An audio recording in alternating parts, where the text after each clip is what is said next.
السلام علیکم ورحمۃ اللہ وبرکاتہ۔ کیسے ہیں سامعین؟ امید ہے کہ خیریت سے ہوں گے۔ آج میں پڑھوں گی مہرال کا 6 ایپیسوڈ، جس کی رائٹر ہیں ثانیہ ممتاز۔ تو چلیے بنا دیری کے اس کو پڑھنا اسٹارٹ کرتے ہیں۔ جیسے تیسے نکھت نے مناف نظامی کے گھر پر برائے نام عدت کاٹی۔ عدت مکمل ہوتے ہی مناف نظامی نے بڑی دھوم دھام سے اپنی بیٹی کی شادی اپنے بھتیجے فرقان نظامی سے کی۔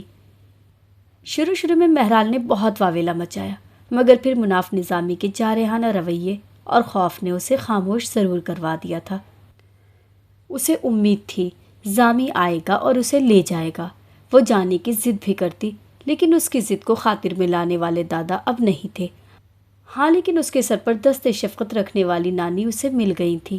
وہ ویسی ہی باتیں کیا کرتی تھی جیسے اس کے دادا کیا کرتے تھے۔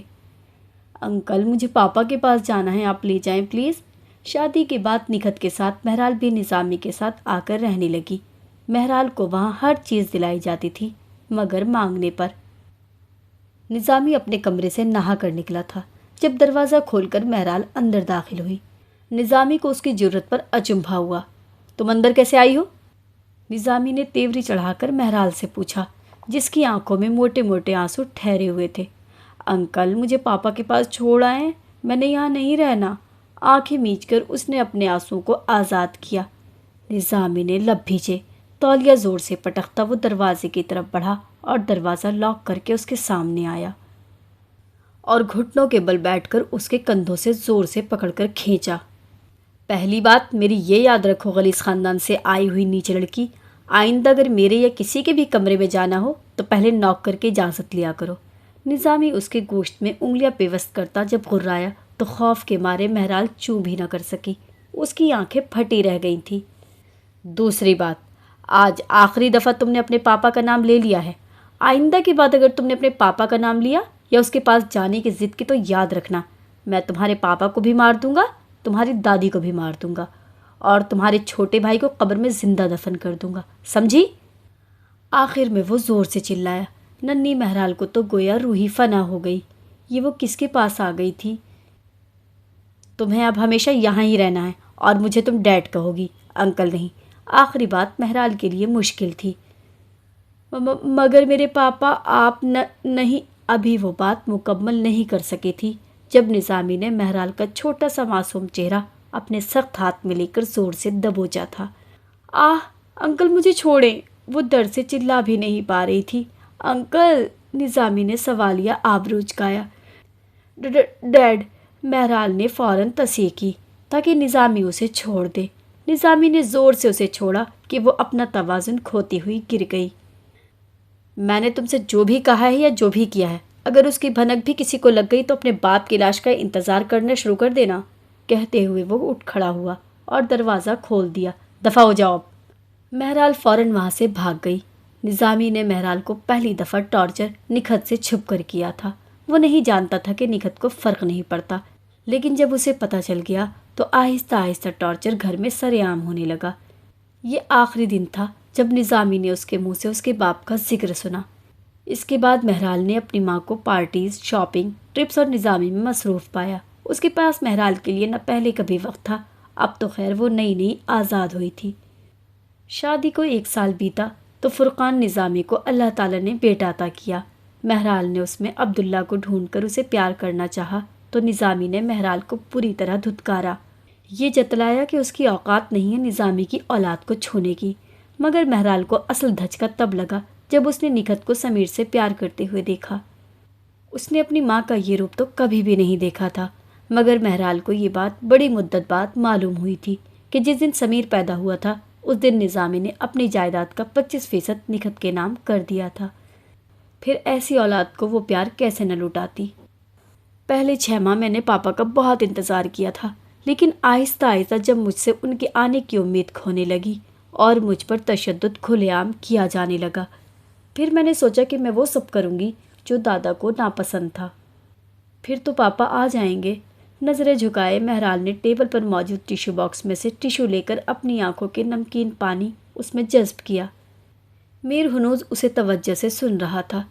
گویا وہ ہلے گا تو مہرال ہوش میں آ کر اسے اپنا درد سنانا چھوڑ جائے گی۔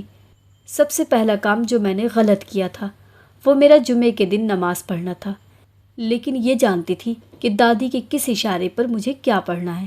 دادا کہتے تھے کہ نماز پڑھتے ہوئے ہم اللہ تعالیٰ کے ساتھ بہت پرسنل ہو جاتے ہیں۔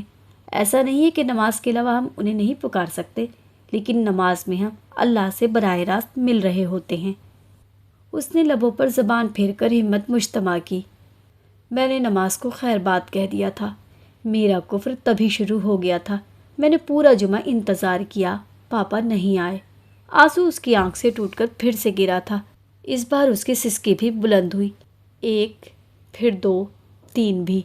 میں نے ان گنت جمعوں میں پاپا کا انتظار کیا، پاپا نہیں آئے۔ دادا ہوتے تو آ جاتے، وہ تو مجھے پاتال سے بھی ڈھونڈ نکالتے، مگر وہ تھے ہی نہیں۔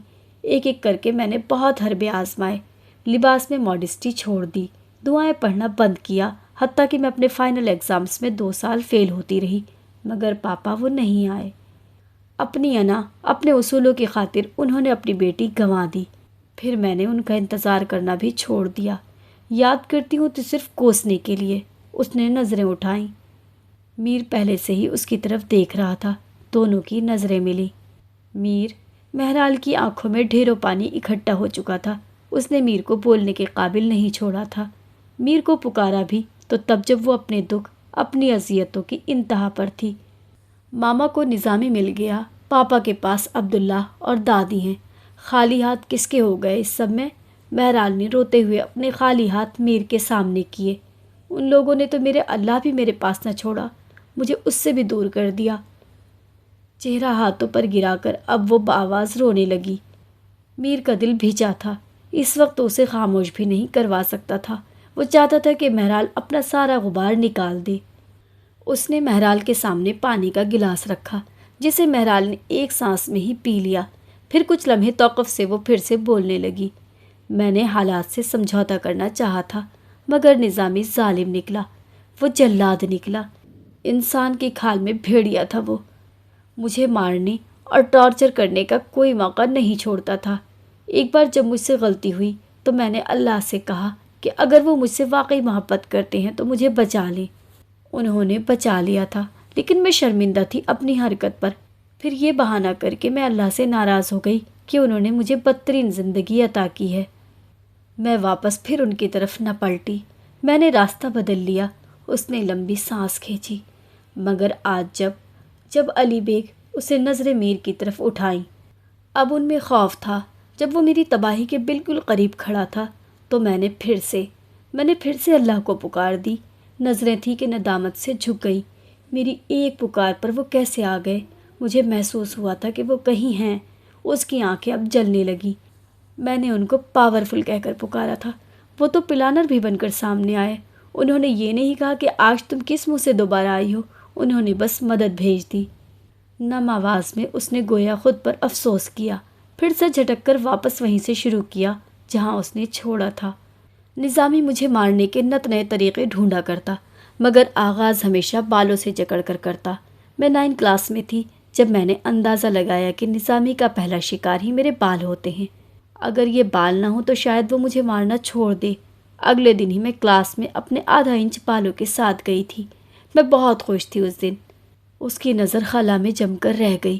ساری کلاس مجھ پر ہنس رہی تھی، میرا مذاق اڑا رہی تھی۔ مجھے کینسر پیشنٹ کہہ کر بلایا جا رہا تھا، مگر مجھے بالکل ملال نہ تھا، بلکہ ان کا ایسا کہنے پر میں مسکرا دیتی کہ وہ کب جانتے ہیں کہ میں کس دور سے گزرتی ہوں۔ مجھے لگا تھا کہ اب میرے بال نظامی کے ہاتھ میں نہیں آئیں گے، وہ اب مجھے نہیں مار سکے گا، مگر میں غلط تھی۔ اس نے نظروں کا زاویہ میر کی طرف موڑا۔ اگلے ہی دن نظامی جب مجھے مارنے کے لیے بڑھا تو اس نے میری گردن سے پکڑ کر میرا سر ٹیبل پر پٹخا تھا۔ میرا ماتھا ٹیبل کی نوک سے ٹکرایا اور میرے آبرو پر یہاں۔ اس نے انگلی رکھ کر اپنا دایاں آبرو دکھایا، جہاں درمیان میں آبرو بالوں سے خالی تھا۔ ایسا لگتا تھا اس نے خود یہ کٹ لگوایا ہے۔ اس جگہ پر میری چوٹ لگی، خون نکلا، میں بلبلائی، مگر کوئی مدد کو نہ آیا۔ پھر میری سمجھ میں آ گیا تھا کہ یہ سب ایسے ختم نہیں ہوگا۔ وہ سانس لینے کو رکی۔ اس رات میں کسی طرح گھر سے بھاگ گئی تھی، لیکن 1 گھنٹے میں نظامی نے مجھے ڈھونڈ نکالا۔ اس کی گمشدگی بصارت میں وحشت چھائی، میں باقی ٹھہرائی گئی تھی۔ کچھ ہی پلوں میں گھر کے وسیع لان کے آخر تک کوئلے سجائے گئے تاکہ میرا استقبال کیا جا سکے۔ سسکیاں یکے بعد دیگرے اس کے منہ سے نمودار ہوئیں۔ میر کا دل نظامی کا سر عام قتل کرنے کو چاہا تھا۔ اسے لگا ان انگاروں پر میر کے دل کو رکھ دیا گیا ہے۔ 18 سالہ مہرال کو دہکتے انگاروں پر چلایا گیا۔ میں گڑ گڑائی تھی نظامی کے سامنے، مگر اسے میرے رونے اور چلانے سے کوئی سروکار نہیں تھا۔ میں 2 ہفتے تک اپنے پاؤں پر ٹھیک سے نہیں چل سکی تھی، مگر کسے پرواہ تھی؟ کسی کو بھی نہیں۔ مہرال نے کندھے اچکائے۔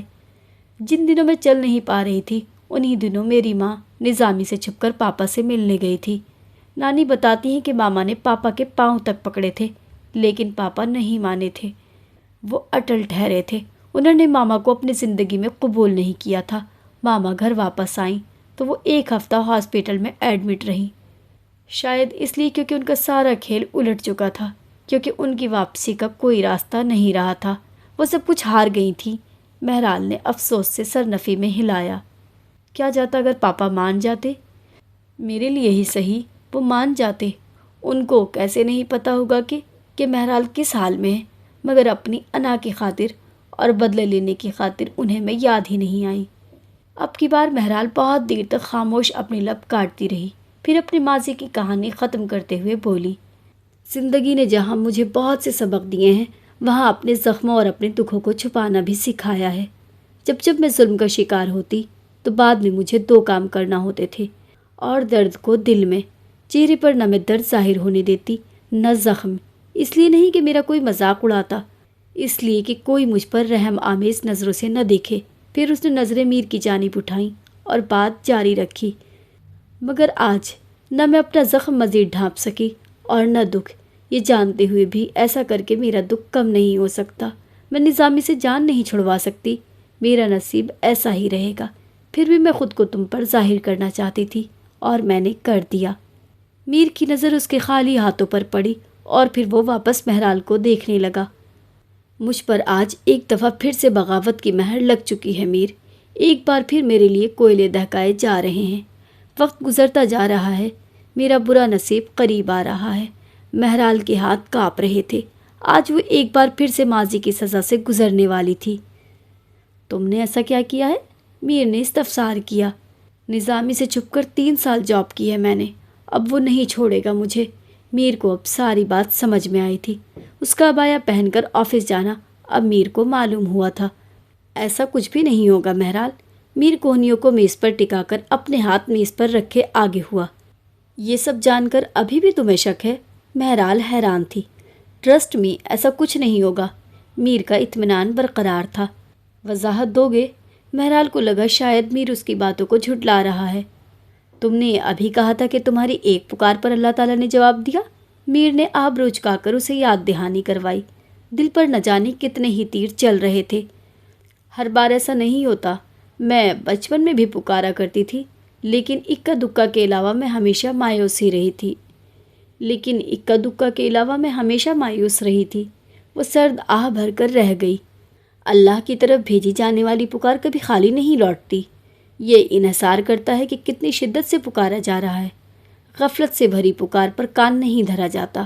وہ اس کے تاثرات دیکھنے کو رکا۔ ہمیں صرف وہ کرنا ہوتا ہے جو ہماری ذمہ داری ہوتی ہے۔ ہمارے کندھوں پر صرف توکل کرنا ہے، باقی ہمیں کرائسس سے کیسے نکالنا ہے وہ اللہ کی ذمہ داری ہے۔ اگر ہم اللہ کا پارٹ خود کرنے بیٹھ جائیں گے اور اپنا پارٹ بھول جائیں گے تو ہمارے ہاتھ میں لاحاصل تھکان آئے گی، لیکن اگر اپنا پارٹ ادا کر کے باقی اللہ پر چھوڑ دیا جائے تو تباہی کے دہانے سے بھی پلٹ دیے جائیں گے۔ مہرال کے ذہن میں آج کا واقعہ گھوما تھا۔ اس نے واقعی ہی اللہ کے سپرد اللہ کی ذمہ داری کی تھی۔ اس نے اپنا پارٹ ادا کیا تھا۔ وہ واقعی تباہی کے دہانے سے پلٹ گئی تھی۔ تو کیا اگر میں توکل کروں گی تو مجھے اللہ تعالیٰ بچا لیں گے؟ وہ ہچکچائی تھی۔ ویسے بھی تو سب ہو کر ہی رہنا تھا۔ اگر وہ ایک بار میر کی بات مان لیتی ہے تو کیا حرج ہے؟ مگر شرط توکل ہے۔ اگر تمہارے پاؤں انگاروں پر بھی رکھ دیے جائیں تو بھی تم توکل نہیں چھوڑو گی، ٹھیک؟ میر جانتا تھا کہ اس نے اسے ادھوری باتیں بتائی ہیں، مگر وہ ایک دم ہی اسے سب بتا دے گا تو وہ باغی ہو جائے گی۔ میں کوشش کروں گی۔ مہرال کی ہچکچاہٹ میں اضافہ ہوا۔ نہیں مہرال، تمہارے پاس آپشن نہیں ہے، تمہیں صرف اپنا پارٹ ادا کرنا ہے اور ضرور کرنا ہے۔ دوسری صورت میں تم بے یار و مددگار ہو۔ میر نے اس کی آنکھوں میں دیکھ کر اسے آسرا دیتی نگاہوں سے جتایا۔ میں اپنا پارٹ ہی ادا کروں گی اور ضرور کروں گی۔ ایسا کہتے ہی اس کے رونگٹے کھڑے ہوئے۔ وہ نہیں جانتی تھی کہ یہ کون سا احساس ہوا ہے۔ پھر ایک نظر اس نے گھڑی پر ڈالی۔ بہت وقت بیت گیا تھا اور اس کا فون بھی گاڑی میں تھا۔ نظامی ضرور اس کو کالز کرتا آگ بگولا ہو رہا ہوگا اگر اس نے یہ سمجھا کہ میں بھاگ گئی ہوں۔ نہیں، کیا نہیں؟ میر چونکا۔ نظامی مجھے ڈھونڈ رہا ہوگا، مجھے فوراً گھر جانا ہے۔ وہ جلدی سے اپنی جگہ سے اٹھی۔ میر بھی اٹھ کھڑا ہوا۔ مہرال، آنکھیں بند کر کے جو میں کہتا ہوں میرے ساتھ دہراؤ۔ گاڑی کو سڑک پر ڈالتے ہوئے میر نے مہرال کو دیکھے بنا مخاطب کیا۔ مہرال نے اسبات میں سر ہلاتے ہوئے آنکھیں بند کر لیں۔ حسبی اللہ، میر نے پڑھنا شروع کیا۔ حسبی اللہ، آنکھیں بند کیے مہرال نے دہرایا۔ لا الہ الا ہوا، لا الہ الا ہوا۔ اس بار میر نے پڑھ کر مہرال پر ایک نظر ڈالی۔ لا الہ الا ہوا، مہرال بے خبر دہرا رہی تھی۔ علیہ توکلت، علیہ توکلت۔ مہرال کو ان کا معنی معلوم نہیں تھا۔ وہو رب العرش العظیم، میر نے مکمل کیا۔ وہو رب العرش العظیم۔ مہرال کی آنکھیں ابھی بھی بند تھیں۔ کافی ہے میرا اللہ، میر نے اب اسے اردو میں سمجھانا چاہا تھا۔ کافی ہے میرا اللہ۔ اس کے دل پر کوئی وزن رکھ دیا گیا۔ اسے پھر سے شام والا واقعہ یاد آ گیا۔ ایک دن میں ابھی کیا کیا ہونا باقی تھا، جس کے سوا کوئی عبادت کے لائق نہیں۔ میر کو لگا وہ کسی چھوٹے بچے کو پڑھا رہا ہے، جس کے سوا کوئی عبادت کے لائق نہیں۔ مہرال کو یاد آیا، ایک معبود تو دور، اس نے تو کبھی عبادت کی ہی نہیں۔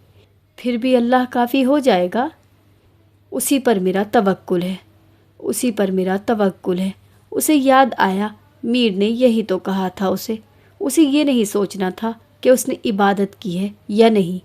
اب مصیبت آ ہی گئی ہے تو اسے توکل کر لینا چاہیے، پھر اللہ کافی ہو جائے گا۔ اور وہ عرش عظیم کا مالک ہے، اور وہ عرش عظیم کا مالک ہے۔ ہاں ٹھیک کہا تھا میر نے، جو عرش کا مالک ہوتا ہے سلطنت کی ذمہ داری بھی اسی کی ہوتی ہے۔ پھر سے میرے ساتھ دہراؤ۔ ایسے ہی میر نے اسے یہ آیت 7 مرتبہ پڑھائی۔ اب دعا کرو مہرال۔ میر نے نظامی منشن کے باہر گاڑی روکی۔ مہرال کو اندازہ نہیں ہوا تھا، اس لیے وہ آنکھیں بند کیے پڑھتی جا رہی تھی۔ میرا اور آپ کا ریلیشن کبھی بھی مضبوط نہیں رہا۔ میں نے کتنی محرومیاں دیکھی ہیں اب سب جانتے ہیں۔ ایسے میں میرا آپ سے دور ہو جانا فطری تھا۔ اس کی آنکھ کا کونا بھیگا۔ میر اس کی بات کو درست کرنا چاہتا تھا مگر ابھی صحیح وقت نہیں تھا۔ اپنی زبان خشک لبوں پر پھیرتے ہوئے مہرال نے دعا جاری رکھی۔ اب جب آپ نے امید دلائی ہے تو میں آپ پر توکل کرنا چاہتی ہوں، باقی سب آپ کے حوالے ہے۔ میرے لیے آپ کافی ہو جائیں۔ اسے دعا کرنی نہیں آتی تھی مگر اس نے جتنا کہا تھا دل سے کہا تھا۔ وہ توکل کرنا چاہتی تھی کیونکہ اس کی نظر میں دوسرا کوئی راستہ نہیں تھا۔ اس نے آنکھیں کھولی تو گاڑی نظامی منشن کے سامنے رکی ہوئی تھی۔ وہ چونکی، ہاتھ پاؤں پھولنے لگے اور رنگت زرد پڑ گئی۔ اللہ تعالیٰ، اس کی آنکھیں بھیگ گئیں تو اس نے ہمت مانگنے کے لیے پکارا۔ توکل مہرال، میر کو جانے کتنا توکل تھا جس نے مہرال کو حیران کر دیا۔ یہی توکل اب مہرال کو بھی کرنا تھا۔ حسبی اللہ کہتے ہوئے وہ گاڑی سے نیچے اتری۔ پھر گاڑی کا دروازہ بند کر کے اس نے جھک کر میر کو مخاطب کیا۔ میر تم جاؤ، اب کی بار پلٹ کر مت آنا پلیز۔ اس کی آنکھوں میں التجا تھی۔ وہ نہیں چاہتی تھی کہ میر کو کوئی نقصان پہنچے۔ سر اسبات میں ہلا کر میر گاڑی اسٹارٹ کر کے چلا گیا تھا۔ جب تک وہ نظروں سے اوجھل نہ ہوا مہرال اسے یوں ہی دیکھتی رہی۔ پتہ نہیں اس نے میر کو بتا کر صحیح کیا تھا یا نہیں۔ میں نے آپ پر توکل کیا، میں نے آپ پر توکل کیا، بار بار کہتی وہ گیٹ تک آئی۔ گارڈ نے اسے دیکھ کر دروازہ کھول دیا۔ اس نے قدم اندر بڑھائے۔ ایک ایک قدم بھاری ہو رہا تھا۔ کیا وہ بھاگ جائے؟ نظامی ڈھونڈ نکالے گا؟ نہیں، اسے توکل سے کام لینا ہے۔ قدم قدم بڑھاتی وہ اندر آئی تو سامنے کا منظر دیکھ کر وہ شاکڈ رہ گئی۔ دونوں ہاتھ اس نے شوق سے لبوں پر رکھ لیے۔ اللہ تعالیٰ اس کے توکل کا مان رکھ لیجیے گا ورنہ وہ بکھر جائے گی۔ تھوڑی ہی دور جا کر اس نے گاڑی روک دی تھی۔ اگر کچھ ہوا تو وہ مہرال کے پاس جلد پہنچ جائے گا، اگر اس کا مان ٹوٹا تو وہ خود بھی ٹوٹ جائے گی۔ آپ قادر ہیں، ان انگاروں کو ٹھنڈا کر دیں یا ان کی تکلیف کا اثر مہرال پر نہ ہونے دیں۔ میں آپ کے رحمان ہونے پر توکل رکھتا ہوں۔ پریشان سے میر نے اپنا سر اسٹیئرنگ پر پھینک لیا تھا۔ قدم قدم بڑھاتی وہ اندر آئی تو سامنے کا منظر دیکھ کر وہ شاکڈ رہ گئی۔ دونوں ہاتھ اس نے شوق سے لبوں پر رکھ لیے۔ سامنے خوبصورت لان صاف اور شفاف تھا، وہاں انگارے نہیں تھے، کوئلوں کا انتظام نہیں کیا گیا تھا۔ پھر انتظام کہاں کیا گیا تھا؟ مہرال آگے بڑھتی ہوئی رکی تھی۔ اس کے دماغ میں سوال آیا، کیا سب لوگ واپس آ گئے ہیں؟ مہرال نے وہاں موجود گارڈ سے پوچھا۔ جی میڈم، گارڈ کے جواب نے مہرال کی سانسیں تھام لی تھی۔ وہ سب تو اسی وقت آ گئے تھے، آپ کو نہیں پتا؟ نہیں۔ وہ لرزتی ہوئی آگے بڑھنے ہی لگی تھی کہ چونک کر پھر سے پوچھنے لگی، اسی وقت؟ مہرال کے اندازے کے مطابق پارٹی میں انہیں کم از کم 2.5 گھنٹے تو لگ ہی جاتے، پھر کیوں جلدی آ گئے؟ جی وہ اسی وقت آ گئے تھے اور آپ کے آنے سے بالکل 5 منٹ پہلے نکلے ہیں۔ مہرال کو لگا جیسے وہ کچھ مس کر رہی ہو۔ کہاں نکلے ہیں؟ اس نے بے تابی سے پوچھا۔ میڈم آپ کو شاید پتہ نہیں ہے، حدید سر کے والد کا انتقال ہو گیا ہے، اس لیے سب امریکہ جا رہے ہیں۔ یہ خبر مہرال کے لیے بہت شاکنگ تھی کیونکہ خبر بہت اچانک تھی۔ اسی وقت مہرال کو یاد آ گیا، وہ بچ گئی تھی، اس کا توکل کامیاب رہا تھا، اس کی سزا دور کر دی گئی تھی۔ حیرت سے ہاتھ منہ پر رکھے وہ چلنے لگی تھی۔ اچانک ہی اس کے بدن میں چلنے کی سکت آ گئی تھی۔ توکل ایسے کام کرتا ہے، وہ ابھی بھی بے یقین تھی۔ نہیں، یہ ضرور اس میجک اسپیل کی وجہ سے ہوا ہے۔ اسے لگا میر نے اسے کالا جادو پڑھایا ہے۔ اس کی خوشی کی انتہا نہ تھی، اتنی آسانی سے اس پر سے بلا ٹل گئی تھی۔ کیا زندگی آسان ہونے جا رہی تھی؟ نہیں، اگر وہ جواب سن سکتی تو سارا توکل دھرا کا دھرا رہ جاتا۔ کس کے لیے لڑکی دیکھی ہے آپ نے؟ زینب نے اپنے کمرے میں موجود فرح بیگم کے بالکل پیچھے کھڑے ہو کر کہا تو وہ چونک گئی، مگر ظاہر نہیں ہونے دیا۔ زینی، تمہاری کرامن کاتبین نے تمہیں بہت چھوٹ دے رکھی ہے۔ فرح بیگم اپنے بیڈ سے اٹھی اور دوسری طرف جا کر موبائل چارجنگ پر لگانے لگی۔ زینی فوراً سے بیڈ شیٹ کو ایک بار پھر سے جھاڑنے لگی۔ یہ میری بات کا جواب نہیں ہے ماما۔ بیڈ شیٹ پر سے سلوٹیں نکال کر اس نے تکیے اور کشنز درست کر کے رکھے۔ فرحین آنٹی سے بات کر رہی تھی نا؟ بس مجھے سمجھ نہیں آ رہا ہے کہ کیا کروں۔ فرح بیگم ڈرائی موپ فرش پر پھیرتی ہوئی تھوڑی پریشان لگی۔ آپ کو کیا بات پریشان کرتی ہے ماما؟ زینب نے دھپ سے بیڈ پر بیٹھتے ہوئے کشن گود میں رکھا۔ فرح بیگم واش بیسن میں اپنے ہاتھ دھو کر اب تولیے سے خشک کر رہی تھی۔ فرحین آنٹی نے آپ کو کیوں بلوایا تھا؟ فرح بیگم بھی بیڈ پر آن بیٹھی تو زینب نے رخ ان کی طرف موڑ لیا۔ حجاب کی طرف سے نکاح کا پیغام آیا ہے۔ اس نے عقل کا مظاہرہ کرتے ہوئے جبرائیل سے چھپ کر دوستی نہیں کی، اس نے نکاح کا پیغام بھجوا کر اپنے اچھے ظرف کا مظاہرہ کیا ہے۔ آخری بات وہ زینب سے نہ بھی کرتی تو بھی اسے سمجھ آ جاتی، مگر فرح بیگم کو چونکہ چیزیں ریلیٹ کرنے کی عادت تھی، اس لیے وہ اپنی بیٹی کو زندگی کے اعلیٰ معیار سے واقف کروانا چاہتی تھی۔ زینب کو کہیں بھی مسئلہ نہ دکھا تھا سوائے اس کے جو صرف وہ جانتی تھی۔ مسئلہ یہ ہے کہ جبرائیل میری ہر بات مان لیتا ہے، مگر یہاں اس کی ساری زندگی کا سوال ہے۔ میرے ایک بار پوچھنے پر وہ فوراً سر جھکا دے گا، مجھے کیسے پتہ چلے کہ وہ دل سے راضی ہے یا نہیں؟ یہ کہہ کر فرح بیگم نے زینب کی طرف دیکھا۔ زینی، وہ تمہیں بتا دے گا۔ میں چاہتی ہوں کہ تم اس سے سرسری سی باتوں کے دوران پوچھو کہ کہیں اسے کوئی اور پسند تو نہیں ہے، اور اگر اسے کوئی اور پسند ہوئی تو؟ زینب نے فرح بیگم سے نظریں ہٹائے بنا سوال کیا۔ پسند کرنے کا حق سب کو ہے، پھر جبرائیل کی خوشی جس میں ہو۔ آخر میں فرح بیگم مسکرا دی۔ آپ کو حجاب کیسی لگتی ہے؟ ٹھوڑی کے نیچے ہاتھ رکھ کے زینب نے دلچسپی لی۔ وہ تو بہت اچھی بچی ہے، اللہ تعالیٰ نظر بد سے بچائے، میں تو اس میں کوئی کمی نہیں دیکھتی۔ فرح بیگم کا موڈ اس کے ذکر سے بالکل فریش ہو گیا تھا۔ نظر تو لگ چکی ماما اسے، زینب نے بیڈ سے اٹھتے ہوئے کہا۔ وہ جانتی تھی کہ ابھی اسے دھموکا چڑھا جا سکتا تھا۔ پھوٹے نصیب بیچاری کے، جسے جیبی پسند آ گیا۔ چچ ماما پھر سوچ لیں، اس کی پسند جیبی ہے، جسے جیبی پسند آ سکتا ہے وہ کسی بھی قسم کا نقصان اٹھانے کو تیار ہو سکتا ہے۔ بیٹھ جائیس ماما، کمر پر دونوں ہاتھ رکھے وہ اپنے سر کو نفی میں ہلا رہی تھی۔ زینی، اب تھوڑا احتیاط کیا کرو، کل کو بھائیوں کی دلہنیں آئیں گی تو تمہاری حرکتیں دیکھ کر پریشان ہو جائیں گی۔ فرح بیگم کو اچانک نئی فکر لاحق ہوئی تھی۔ پریشان تو انہیں ضرور ہونا چاہیے، یہ جیبی کاہل پسند کیسے آ گیا اسے؟ زینب تو گویا سچ مچ پریشان ہو گئی تھی۔ تم مجھے الجھانے میں بالکل کامیاب نہیں ہوئی زینی، برش تو تمہیں کرنا پڑے گا، جلدی کرو ورنہ میں خود اٹھ جاؤں گی۔ فرح بیگم نے اس کا ارادہ بھانپ کر اپنا کمبل درست کرتے ہوئے اسے تنبیہ کی تھی، جس پر زینی نے اپنی لمبی زبان دانتوں کے تلے دبا کر دونوں آنکھیں میچ لی۔ یاد آیا، یہ جیبی نکما بھی بنا برش کے سو رہا ہوگا، رکی میں اسے یاد کروا کے آتی ہوں۔ اس سے پہلے کہ فرح بیگم اسے آواز دے کر پکارتی، زینی کمرے سے نکل چکی تھی۔ یہ لڑکی کبھی نہیں سنتی۔ فرح بیگم نے لیٹ کر اپنی طرف کا لیمپ آف کر دیا۔ اب کمرے میں نیم اندھیرا تھا، جس میں چلتے وجود تو نظر آ جاتے ہیں مگر باریکیاں بصارت سے قاصر ہوتی ہیں۔ بہرحال میں تو گویا نئے سرے سے طاقت آ گئی تھی۔ تیز تیز چلتی وہ کیز ہک سے اپنی گاڑی کی چابی لے آئی تھی۔ گاڑی کا لاک کھول کر اس نے اپنا موبائل نکالا اور وہیں کھڑی رہ کر موبائل پر نمبر ڈائل کیا۔ میر کا سر ابھی بھی اسٹیئرنگ پر تھا جب موبائل کی رنگ ٹون نے اسے چونکا دیا۔ اس نے فوراً اسکرین کی طرف دیکھا، وہاں مہرال کا نام جگمگا رہا تھا۔ دھڑکتے دل سے اس نے اس کی کال ریسیو کی۔ اسے اتنی جلدی کال کی توقع نہیں تھی۔ مہرال؟ کچھ پل کے لیے سانس رکی تھی۔ میر، کیا یہ میجک اسپیل تھا؟ تیز تیز سانسوں میں وہ بمشکل کہہ پائی تھی۔ تم ٹھیک ہو؟ میر نے اس کے سوال کو نظر انداز کرتے ہوئے پوچھا۔ میں بالکل ٹھیک ہوں، اور مجھے لگتا ہے یہ سب ایک میجک اسپیل کی وجہ سے ہے جو تم نے مجھے سکھایا ہے۔ مہرال ایک ہاتھ کمر پر رکھے، دوسرے ہاتھ سے فون پکڑے یہاں وہاں بے وجہ تیز تیز چکر لگا رہی تھی۔ Magic spell? میر شاکڈ رہ گیا۔ وہ کیا سمجھ رہی تھی؟ تم بلیک میجک جانتے ہو نا؟ مہرال بے قرار ہوئی۔ میں اللہ کی پناہ مانگتا ہوں جو میری جان کا مالک ہے اور میری آزمائشوں اور ان کا حل بھی جس کے ذمے ہے کہ میں ایسے گھنانے کام میں شریک ہوں۔ میر دنگ رہ گیا۔ تو کیا یہ میجک اسپیل نہیں ہے؟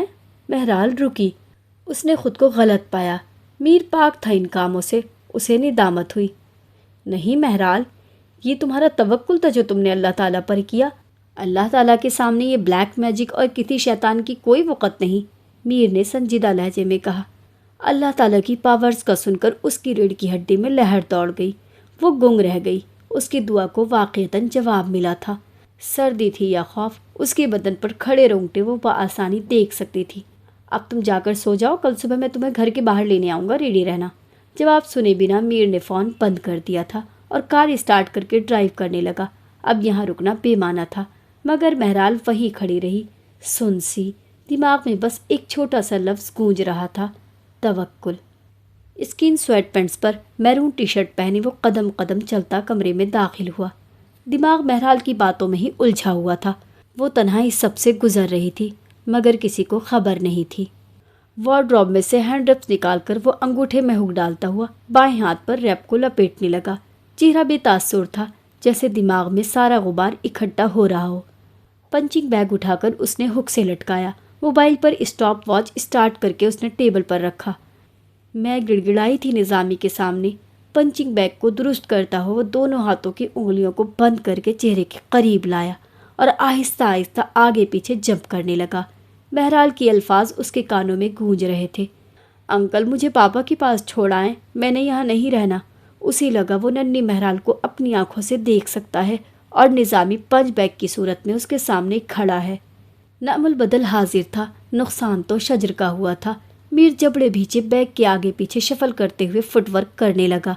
کیا جاتا اگر پاپا مان جاتے، میرے لیے ہی صحیح وہ مان جاتے۔ ایک زوردار پنچ بیگ پر رسید کر کے وہ ہاتھ واپس کھینچ کر ٹھوڑی کے نیچے پوزیشن پر لایا۔ اس کے کثرتی بازوں میں تناؤ در آیا تھا۔ میں 2 ہفتے تک اپنے پاؤں پر ٹھیک سے نہیں چل سکی تھی۔ 1 سے 2، 3 سے 4 اور لگاتار پنچ کرتا وہ بیگ کو آگے لے گیا۔ پاپا آپ مجھے چھوڑ کر مت جائیں۔ بیگ نے واپس اس پر جوابی حملہ کرنا چاہا مگر وہ سلپ کرتے ہوئے اپنا بچاؤ کر گیا۔ گھر کے وسیع لان کے آخر تک کوئلے سجائے گئے، لیکن اس سے پہلے کہ وہ پھر سے اس کی طرف آتا، میر نے دوبارہ شفل کرتے ہوئے پنچ کرنا شروع کر دیا۔ ماما کو نظامی مل گیا، پاپا کے پاس عبداللہ اور دادی ہیں، خالی ہاتھ کس کے ہو گئے اس سب میں؟ اب وہ پنچ کے ساتھ فٹ ورک بھی کر رہا تھا۔ اگلے دن ہی میں کلاس میں اپنے ½ انچ بالوں کے ساتھ گئی تھی۔ میں بہت خوش تھی اس دن۔ آنکھوں میں گویا انگارے جل رہے تھے، مگر اس نے ابھی پنچ کرنا نہیں چھوڑا تھا۔ میں نے نماز کو خیر آباد کہہ دیا تھا۔ ماتھا پسینے سے شرابور ہو چکا تھا اور ماتھے پر گرتے بال گیلے ہو کر ماتھے سے چپک گئے تھے۔ لباس نے ماڈسٹی چھوڑ دی۔ گرم سانس اس کے نتنوں سے خارج ہو رہی تھی، مگر اسے احساس ہی نہیں تھا۔ اس نے میری گردن سے پکڑ کر میرا سر ٹیبل پر پٹخا تھا۔ لگاتار پنچ مارتے ہوئے اسے لگا نظامی نے اس کے سامنے چھوٹے بالوں والی مہرال کو ٹیبل پر پٹخا ہو۔ میر کی رگیں مزید تن گئی اور اس نے بیگ پر اپنی پوری قوت سے سائیڈ کی کرسید کر کے پاؤں واپس کھینچا۔ میں باغی ٹھہرائی گئی تھی، پوری طرح پسینے میں شرابور ہونے کے بعد بھی اس کا غصہ تھا کہ تھمنے کا نام ہی نہیں لے رہا تھا۔ اس جگہ پر میری چوٹ لگی، خون نکلا، میں بلبلائی، مگر کوئی مدد کو نہ آیا۔ میر نے اپنے پنچ کی رفتار آخری بار تیز کی تھی اور کتنی دیر تک اب وہ بنا شفل کیے پنچ کرتا رہا تھا۔ مگر آج میں نے پھر سے اللہ کو پکار دی۔ اس کے ہاتھ رکے تھے، تیز تیز ہانپتا وہ اب بیگ کو دیکھنے لگا۔ ایک آخری مگر زوردار پنچ مار کر وہ اب پلٹ آیا تھا، جبکہ بیگ یوں ہی پیچھے جھولتا رہ گیا۔ ٹیبل پر سے موبائل اٹھا کر اس نے اسٹاپ واچ بند کی۔ وہ تقریباً 25 منٹ کا ورک آؤٹ کر چکا تھا۔ یہ تیسری بار تھا جب میر کی کال کو مہرال نے سوتے ہوئے الارم سمجھ کر بند کر دیا تھا۔ چوتھی بار کال آئی تو ذہن کا کچھ حصہ قدرے بیدار ہو چکا تھا۔ مائی گاڈ، یہ الارم کی رنگ ٹون نہیں ہے۔ اس نے جھپٹ کر فون پکڑا۔ نظامی کی کال بھی ہو سکتی تھی۔ اس کا مطلب سمجھنے کے لیے کسی راکٹ سائنس کی ضرورت نہیں پڑتی۔ ہیلو، وہ ہڑبڑا کر اٹھ بیٹھی اور بنا نام دیکھے ہی فون کان سے لگا لیا۔ کب سے فون کر رہا ہوں، کہاں ہو؟ دوسری طرف سے آواز آئی۔ کون؟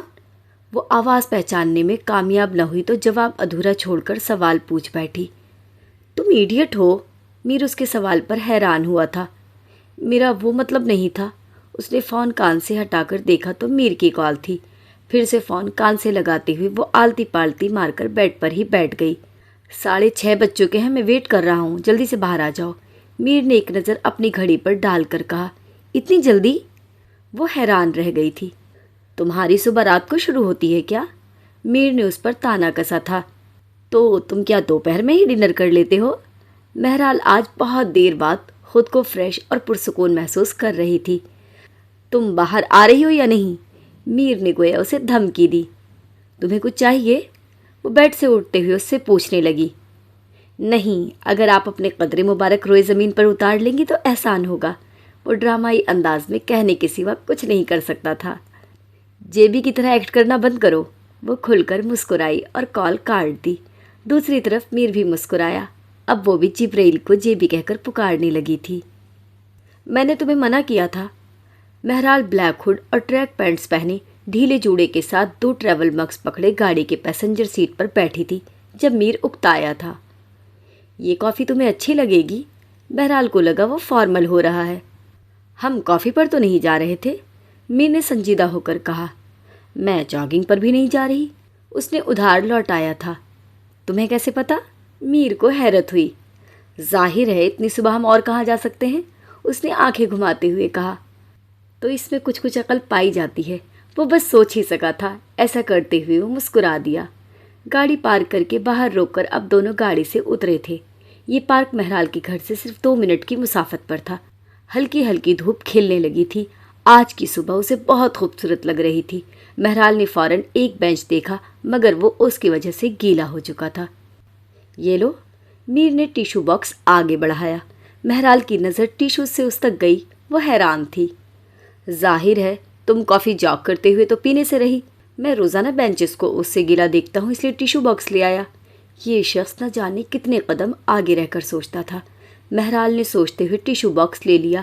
اپنی جگہ صاف کر کے اس نے میر کی طرف باکس کو بڑھا دیا۔ تو کیا تمہیں کل رات ہونے والے واقعے کا پچھتاوا ہے؟ میر کا اشارہ ان باتوں کی طرف تھا جو مہرال نے میر کو بتا دی تھی۔ نہیں، ہاں، لیکن تمہارا فون بند ہوتے ہی ایک لمحے کے لیے مجھے سوچنے آن پکڑا تھا، جیسے ڈرنک لوگوں کو اگلی صبح ہوتا ہے۔ لیکن میرا پچھتاوا بہت کم لمحوں کے لیے آیا تھا اور چلا بھی گیا۔ اس نے ریڈ مگ میر کی طرف بڑھایا تھا، جسے میر نے بنا چچرا پکڑ لیا۔ مجھے بہت دیر سے کوئی سامع چاہیے تھا، اور تم تو میرا مسیحا بھی بن کر آئے۔ مہرال نے مشکور نگاہوں سے میر کی طرف دیکھا۔ اتنی جلدی اپنا مسیحا نہیں چن لیا کرتے مہرال۔ میر نے بھی مسکراتی نظروں سے اسے جتایا، مگر اگلے ہی پل جب اس نے ٹریول مگ کا ڈھکن کھولا تو اس میں موجود کافی نے میر کی مسکراہٹ پر مہر لگا دی۔ آؤچ! کافی پر موجود کریم کے اوپر کوکو پاؤڈر چھڑکا گیا تھا۔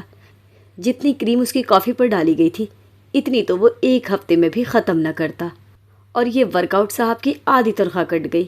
میر صرف سوچ ہی سکا تھا۔ کیا ہوا؟ مہرال نے اس کی رکی ہوئی مسکراہٹ کو دیکھ کر استفسار کیا۔ کچھ نہیں، اس نے مسکراتی ہوئی کافی اپنے لبوں سے لگائی، مگر اگلے ہی لمحے اس کی مسکراہٹ پھر سے سمٹی۔ کافی ریچ اور کریمی ہونے کے ساتھ ساتھ شہد کا اسٹرانگ فلیور بھی دے رہی تھی۔ اب تو پکا ورک آؤٹ صاحب استعفیٰ دے رہے ہیں۔ کافی پسند نہیں آئی؟ بلا شبہ مہرال کو میر کے چہرے کے تاثرات سے خوب اندازہ ہو رہا تھا۔ میر نے جھوٹ نہیں بولا تھا، کافی واقعی بہت ہی اچھی تھی، مگر میر بلیک کافی بنا چینی اور کریم کے پیتا تھا۔ ہاں، یہ کافی مجھے دادا کی یاد دلاتی ہے۔ وقت گزر گیا ہے مگر یادیں نہیں گزر پاتی۔ اس کی ہیزل آنکھیں اداس نظر آنے لگی۔ اداسی چھپانے کے لیے اب وہ اپنے مگ سے کافی کا گھونٹ بھرنے لگی، مگر کھلتی ہوئی دھوپ میں میر اس کی آنکھوں کی اداسی دیکھ چکا تھا۔ یہ کہنا کتنا آسان ہے، وقت گزر گیا، وقت بیت گیا، حالانکہ جو ایک ایک لمحہ گزر رہا ہوتا ہے نا، اس لمحے کے ہر حصے میں کچھ نقش ہو رہا ہوتا ہے۔ میر نے بھی کافی پینا جاری رکھا۔ نقش ہونے والی چیز آپ کے احساسات بھی ہو سکتے ہیں، اور ان احساسات سے جڑے لوگ بھی۔ میر نے ایک نظر اپنی کافی پر ڈالی جو اب آدھی رہ چکی تھی، اور پھر اس کی نظر سفر کرتے ہوئے مہرال کے چہرے تک گئی۔ ایک لمحے کے پیچھے بہت سی چیزیں واقع ہوتی ہیں جو صرف اسے نظر آتی ہیں جس کا وہ لمحہ ہوتا ہے۔ مثال کے طور پر میر نے لمحے بھر سوچ، پھر بات جاری رکھی۔ آپ کوئی خوشبو سونگھتے ہیں جو آپ کبھی بہت پہلے استعمال کرتے رہے ہوں، یا آپ کا واسطہ اس سے پڑتا رہا ہو، تو بہت عرصے بعد اسے سونگھنے پر آپ واپس ماضی میں لوٹ جائیں گے۔ کسی دوسرے کے لیے وہ محض خوشبو ہوگی، مگر آپ کے لیے ماضی کی جزیات۔ مہرال یکٹک اسے دیکھ رہی تھی۔ واقعی ایسا ہوتا تھا، مہرال کے ساتھ ایسا بہت دفعہ ہوا تھا۔ اسی طرح وقت اثر کرتا ہے، یہ گزرتا نہیں ہے، یہ بیتتا ہے، لمحہ بلمحہ، دونوں میں فرق ہے۔ بس جب کبھی آپ کسی کے وقت کا جز بنے تو یاد رکھیں اس کا بیتنا کسی کے لیے عذاب نہ ہو، کیونکہ وقت اپنے سائیکلز مکمل کرتا ہے، کبھی آپ پر، کبھی ہم پر۔ مہرال حیرت سے اس کی طرف دیکھ رہی تھی۔ اب میر بھی آنکھیں سکیڑے اس کی طرف دیکھنے لگا۔ مہرال، تم پر جتنا وقت بیتا ہے میں اب آگے اسے تمہارے لیے آسان دیکھنا چاہتا ہوں۔ اس سے پہلے کہ تم میرے بارے میں غلط سوچو، میں تمہیں بتانا چاہتا ہوں کہ میں کسی بھی قسم کی ہمدردی یا رحم نہیں دکھا رہا۔ اس لیے میں تم سے اپنا ماضی بھی شیئر کروں گا، تاکہ تم دیکھ سکو، یہ جان سکو کہ اپنے لیے لڑنا اور توکل کرنا انسان کے لیے کتنا ضروری ہے۔ مہرال آنکھیں سکیڑے اسے ہی دیکھ رہی تھی جب میر نے اپنے مگ کا ڈھکن بند کر کے اپنے ساتھ بینچ پر ہی رکھ دیا۔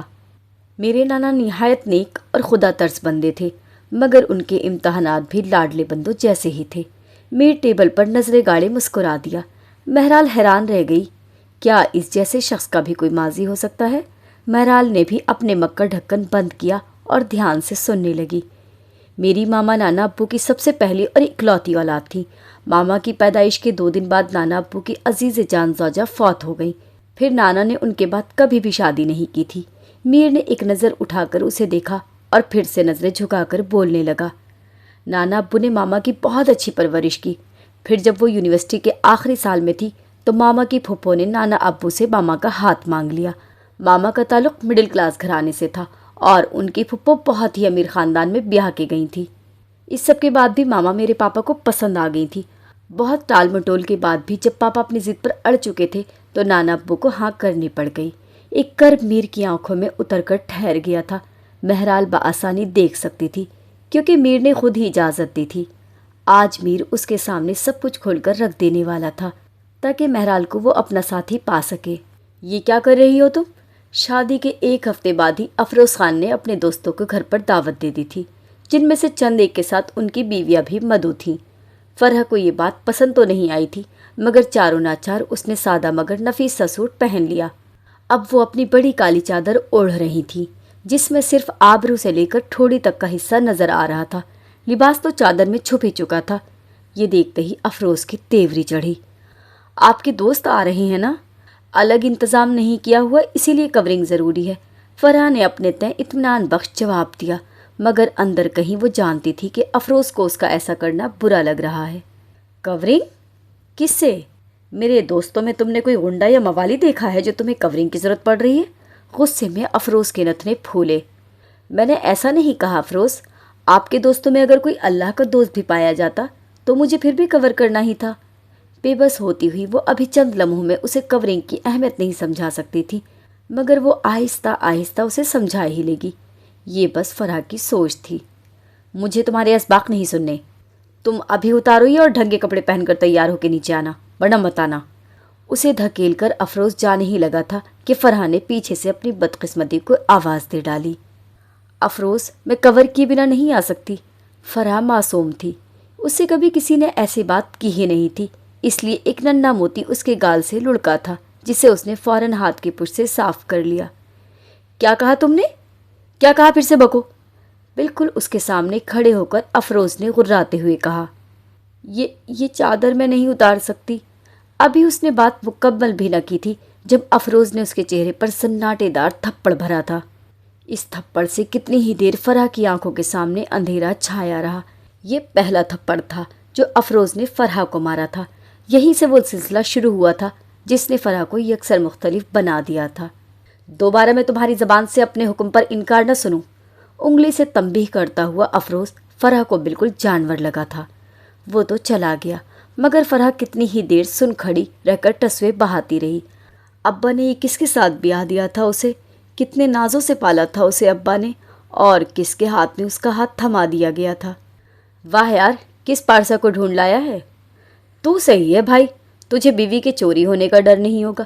صوفے پر بیٹھے دوسرے دوستوں کے قہقہے بھی ہوا میں بلند ہوئے، جبکہ ان کی بیویوں کی نظر اوپر سیڑھیوں سے آتی فرح بیگم پر پڑی، جو نظریں جھکائے چادر کو نفاست سے اوڑھے قدم قدم نیچے بڑھا رہی تھی۔ میک اپ سے آری معصوم خوبصورت چہرہ ہی اس چادر کے حالے سے باہر جھانکتا تھا۔ افروز خان کو ڈھیروں ندامت نے آن لیا۔ انہی باتوں کے ڈر سے اس نے فرح کو تھپڑ مارا تھا، شاید اس نے ضد پکڑ لی تھی۔ السلام علیکم۔ گھبراہٹ کے مارے فرح کانپ رہی تھی جب اس نے لاؤنج میں آ کر سب سے سلام کیا۔ نظریں اس کی بس عورتوں پر تھی۔ وعلیکم السلام۔ سلام کا جواب سب نے دیا تھا، مگر کچھ دیر پہلے جو گفتگو ہو رہی تھی اب وہ رک چکی تھی۔ غصے کے مارے افروز سے اتنا بھی نہ ہوا کہ وہ فرح کا سب سے تعارف کروا سکتا۔ فرح وہیں کھڑی تذبذب کا شکار ہو رہی تھی۔ کیا کرے اب وہ؟ سچویشن بہت آکورڈ ہو گئی۔ افروز کے انداز کو بھاپتی ان میں سے مایا اٹھ کھڑی ہوئی۔ ارے فرح، یہ تم ہو؟ What a surprise! مایا فرح کی کالج کی دوست تھی اور اتفاقاً افروز کے دوست ابو بکر بلوچ کی منگیتر بھی تھی۔ 2 سال پہلے وہ اپنی پڑھائی کے لیے اسلام آباد چلی گئی تھی تو ان دونوں کا رابطہ منقطع ہو گیا تھا۔ وہ فرح کی طرح بہت حسین تو نہیں تھی، مگر اس کی زیب و آرائش نے اسے بے حد کانفیڈنٹ بنا دیا تھا۔ لمبے بالوں میں اسٹیکس کے ساتھ اس نے انہیں کھلا چھوڑ رکھا تھا، جنہیں وہ بار بار پیچھے جھٹکتی تھی۔ مایا، تم یہاں کیسے؟ فرح کو خوشگوار حیرت ہوئی۔ مایا اس کے گلے سے لگ کر الگ ہوئی۔ بڑے حسین اتفاق سے ابو بکر میرے منگیتر ہوتے ہیں، مایا نے افروز کے ساتھ بیٹھے شخص کی طرف اشارہ کرتے ہوئے کہا، تو اس کی بات پر سب نے جاندار قہقہہ لگایا۔ پھر وہ ایک ایک کر کے فرح کا سب کے ساتھ تعارف کروانے لگی اور آخر میں اس نے فرح کا تعارف اپنے طور پر کروایا۔ یہ فرح ہے، نہایت معصوم اور سب کی مدد کرنے والی، میرے کالج کی فرینڈ۔ سچ پوچھے تو افروز کو کوہ نور ملا ہے۔ فرح اپنی تعریف پر شدید کوفت کا شکار ہوئی تھی۔ تبھی راحلہ بھابھی سب کو کھانے کی ٹیبل پر بلانے آ گئی۔ فرح کو ان کا آنا غنیمت لگا۔ ٹیبل پر جب سب کھانے کے ساتھ خوش گپیوں میں مصروف تھے، تب افروز فرح کو گھریوں سے نواز رہا تھا اور فرح کھانا زہر مار کر رہی تھی۔ فرح ڈنر کی ٹیبل پر سب کو ڈنر سرو کر رہی تھی جب افروز نے اچنبھے سے فرح کی جانب دیکھا، جس نے اب پھر سے چادر اوڑھ رکھی تھی۔ گھر میں کوئی مہمان آیا ہے؟ افروز نے اسے نہایت ناگواری سے مخاطب کیا۔ نہیں تو؟ فرح نے ناسمجھی سے سر انکار میں ہلا دیا۔ تو یہ تمبو کیوں لٹکا لیا ہے پھر سے؟ اپنی عزیز ترین شے پر حرف آتے دیکھ اس کا دل کسی نے زور سے مٹھی میں بھیجا۔ پاس بیٹھی راحلہ بھابھی اور نند پلوشیں دل ہی دل میں خوب خوش ہوئیں۔ ہاں، لیکن صبا بیگم اور زمان خان سمجھ گئے تھے کہ اس نے اپنی جیٹھ کی موجودگی میں یہ چادر لٹکا رکھی ہے، اسی لیے زمان خان نے مداخلت کی۔ صبر رکھو افروز، یہ زیادہ دن نہیں رہے گا۔ تمہاری ماں کو بھی شادی کے شروع کے دنوں میں یہ مڈل کلاس شوق چڑھا تھا، پھر جب اسے پیسہ استعمال کرنا آیا تو آہستہ آہستہ اس نے ڈھنگ کے لباس پہننا شروع کر دیے تھے۔ وقت دو اسے، کھانے میں مشغول زمان خان نے جتنے اطمینان سے کہا تھا، فرح کے دل کو کسی نے اتنی ہی بے رحمی سے گھائل کیا تھا۔ مڈل کلاس شوق؟ تو آپ کی نظر میں اللہ تعالیٰ کی رضا کی اہمیت صرف مڈل کلاس ہے؟ فرح اتنی شاکڈ تھی کہ وہ یہ سب صرف سوچ ہی سکی تھی۔ ایک نظر اس نے صبا بیگم پر ڈالی، جنہوں نے اپنی عزیز ترین چیز اس شخص کے لیے گنوائی تھی جس کے لیے اوریا لباسی کوئی کلاس رکھتا تھا۔ نہیں ابو، مجھے پوچھنے دیں، یہ کسی شک کی نگاہ سے دیکھتی ہے؟ آپ کو یا شہروز بھائی کو؟ یا پھر اس 3 سالہ وجیح پر شک ہے اسے؟ وہ اب کی بار پوری طرح فرح کی طرف گھوما۔ ہاں بولو، کون ہے ان میں سے مجرم؟ میں نے ایسا نہیں کہا۔ فرح ہاتھ میں سالن کا باؤل پکڑے حیرت زدہ سی ایک ٹک دیکھے گئی۔ نہیں، مجھے جواب دو، کس کی وجہ سے یہ سب کر رہی ہو تم؟ افروز پزید ہوا۔ میں یہ ہمیشہ سے لیتی آئی ہوں، اس لیے میں ابھی وہ بات پوری بھی نہ کر پائی تھی جب افروز نے درمیان میں ہی ٹوک دیا۔ میں نے پوچھا کون ہے وہ؟ وہ زور سے گرجا تو سب نے کھانا چھوڑ دیا اور اب سب اس کا منہ تک رہے تھے۔ فرح سہم گئی تھی، اسے لگا اسے بتا دینا چاہیے۔ شہروز وہ بات مکمل کرتی اس سے پہلے ہی افروز اس کا ہاتھ پکڑ کر اسے گھسیٹتا ہوا سیڑھیوں کی طرف بڑھ گیا۔ پھر کچھ یاد آنے پر رکا اور پیچھے مڑ کر اعلان کیا، کل سے یہ اوپر باورچی خانے میں ہی اپنا کھانا بنائے گی اور اوپر ہی کھائے گی۔ جب تک اس کے سر سے اس تمبو کا بھوت نہیں اتر جاتا اسے نیچے کسی کے کام کی اجازت نہیں ہے۔ اس کی رہائش اور گروسری سب کل سے اوپر ہی ہوگی۔ یہ کہہ کر افروز اسے اپنے ساتھ کھینچتا ہوا اوپر لے گیا۔ فرح خاموش سسکیوں میں خود کو چھڑوانے کی کوشش کر رہی تھی مگر ناکام۔ دوسری طرف راحیلہ بھابھی بہت خوش تھی کیونکہ افروز جو کہتا تھا وہ پتھر پر لکیر مانا جاتا۔ اب پھر سے نچلے پورشن میں اسی کی حکومت ہوگی۔ تمہیں شرم نہیں آئی بھائی صاحب کے بارے میں اتنی گھٹیا سوچ رکھتے ہوئے؟ افروز نے فرح کو بیڈ پر لاپٹخا۔ میرا ڈھانپنا کسی کے سوچ کی تذلیل نہیں کرتا افروز، میں اس لیے ڈھانپتی ہوں کیونکہ یہ میرے اللہ کی رضا ہے۔ آنکھوں میں آنسو سموئے فرح اٹھ کر بیٹھی۔ میرے دوستوں تک تھا میں نے برداشت کر لیا، مگر بھائی جان کے سامنے اگر تم ایسے گئی تو تمہارے ٹکڑے کر دوں گا۔ اس کے قریب ایک پاؤں بیڈ پر رکھے وہ دھاڑا تھا۔ وہ واپس پلٹ کر جانے ہی لگا تھا کہ فرح کہہ بیٹھی، معاف کرنا افروز، یہ کورنگ میری پہچان ہے۔ دیور موت ہوتا ہے، اس کا دل چاہے جتنی بھی پاکیزگیوں کی تہوں میں ڈھلا ہو، میرے پیارے نبی حضرت محمد صلی اللہ علیہ وسلم نے یہی بتایا ہے، وہ موت ہوتا ہے، اس لیے ان کے سامنے اپنی کورنگ نہیں ہٹا سکتی۔ نظریں جھکائے وہ جو کہتی جا رہی تھی آنے والے تھپڑ سے یکسر بے خبر تھی۔ اور بکو، کرو بکواس، کتنا زہر بھر رکھا ہے اپنے اندر؟ شادی کے دوسرے ہفتے میں پڑنے والے دوسرے تھپڑ نے اس کے 14 طبق روشن کر دیے۔ آپ مجھے نہیں مار سکتے، ابا نے مجھے ایسے نہیں رکھا تھا افروز۔ آنکھوں میں آنسو لیے فرح معصومیت سے کہنے لگی، مگر دوسرے ہی لمحے افروز آگے بڑھا اور اس کا جبڑا اپنے پنجے میں زور سے بھینچ لیا۔ تم یہ تمبو نہ پہنا کرو تو میں تمہیں شہزادیوں کی طرح رکھنے کو تیار ہوں۔ ایک ایک لفظ چباتا ہوا وہ ایسے کہنے لگا جیسے وہ ابھی اپنی چادر اتار دے گی۔ میں مرتے دم تک اسے نہیں چھوڑوں گی۔ فرح بضد ہوئی۔ اسی چیز نے افروز کو اور تپا دیا، جس نے بنا دیکھے فرح کو پیٹنا شروع کر دیا اور تب تک نہ چھوڑا جب تک اس کے ہاتھ نہ جلنے لگ گئے۔ نیچے سب کو آوازیں سنائی دے رہی تھی مگر کسی نے بھی ہمت نہ کی وہاں جا کے اسے چھڑوانے کی۔ تھک ہار کے جب فرح نہ بانی تو تن فن کرتا ہوا افروز گھر سے نکل گیا۔ اللہ تعالیٰ ہاتھ دعا کے لیے اٹھائے فرح جائے نماز پر بیٹھ کر آنسوؤں کے ساتھ اپنے رب کو پکار رہی تھی۔ میرے پردے کی لاج رکھنے اور اسے قائم رکھنے کا شکریہ۔ ایک سسکی اس کے لبوں سے آزاد ہوئی۔ جہاں اس شخص نے مجھے رسوا کرنے میں کوئی کسر نہیں چھوڑی، وہاں آپ نے مجھے تھام لیا، آپ نے مجھے اس پر استقامت دی، آپ نے مجھے تنہا نہیں چھوڑا۔ اللہ تعالیٰ، میں کب اس قابل تھی؟ آپ نے مجھے عزت دی اور میں آپ ہی سے عزت مانگتی ہوں کہ سب کچھ آپ ہی کے بس میں ہے۔ فرح اپنے رب سے چھوٹی چھوٹی محبت بھری باتیں کرنے میں مصروف تھی۔ اب یہ گفتگو بہت دیر تک جاری رہنے والی تھی۔ اس نے شکایت نہیں کی تھی، اس نے شکر پر ہاتھ رکھا تھا۔ اس کا ماننا تھا کہ اللہ کو اس کا شکر کرنا پسند ہے۔ فرح اپنے 2 سالہ بیٹے کے ساتھ کھیل رہی تھی جب دروازہ نوک کر کے مایا کمرے میں داخل ہوئی۔ مایا؟ فرح اس کی روئی آنکھیں دیکھ کر حیران رہ گئی۔ ابو بکر مجھے چھوڑ گیا ہے فرح۔ وہ فرح کے گلے سے لگ کر رونے لگی۔ اچھا چپ ہو جاؤ، مت رو، یہاں بیٹھو۔ فرح نے اسے بیڈ پر بٹھایا اور خود پانی لینے چلی گئی۔ واپس آئی تو مایا کو میر کے ساتھ پیار کرتے ہوئے پایا۔ یہ لو پانی پیو اور رو مت، ایسے مسائل حل نہیں ہوا کرتے۔ مایا نے ایک گھونٹ بھر کر گلاس واپس رکھ دیا۔ یہاں کے پانی نے اسے بے وفا کر دیا۔ مایا نے سرد آہ بھری۔ میں کوئی مسئلہ حل نہیں کرنا چاہتی فرح، میں بس تم سے ملنے آئی ہوں۔ میں اب یہاں نہیں رہوں گی۔ مجھے بہت خوشی تھی کہ میری دوست مجھے واپس مل چکی ہے، مگر اب میں یہاں سے امریکہ موو کر رہی ہوں۔ وہ کھڑی ہو کر فرح کے گلے لگی۔ شاید میں واپس نہ لوٹوں، میں وہاں سے واپس کبھی نہیں لوٹنا چاہتی۔ یہاں کا محبت کرنے والا بہت بے وفا نکلا فرح، اس نے ایک معصوم دل کو توڑا ہے۔ فرح کو اس پر بہت ترس آیا، کتنی پیاری تھی اس کی دوست، بھلا اس کا دل کسی نے کیسے توڑ دیا۔ میر بہت پیارا ہے اور اس کی عادت بھی، تم اس کی بہت اچھی پرورش کر رہی ہو فرح، اس کا خیال رکھنا۔ نیچے بیٹھ کر مایا نے میر کا ماتھا بھی چوما۔ میں تمہارے لیے دعا کروں گی مایا، تمہارے لیے سب کچھ بہت آسان ہو جائے گا۔ اللہ تعالیٰ تمہیں بہت جلد مزید اچھائی سے نوازیں گے انشاءاللہ۔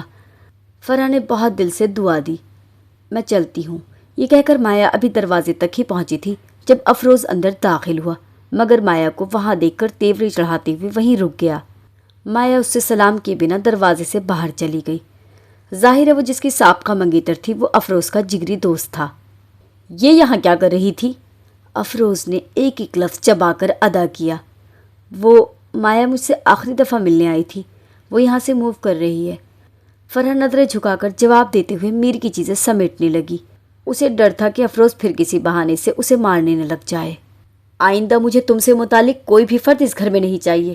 تمہارے باپ کو آنے دیتا ہوں، اسے ہی غنیمت جانو، ورنہ اس کا بھی داخلہ بند کر دوں گا۔ فرح کا دل چاہا تھا کہ وہ اپنے باپ کے اس طرح ذکر کیے جانے پر اس شخص کا چہرہ نوچ لے۔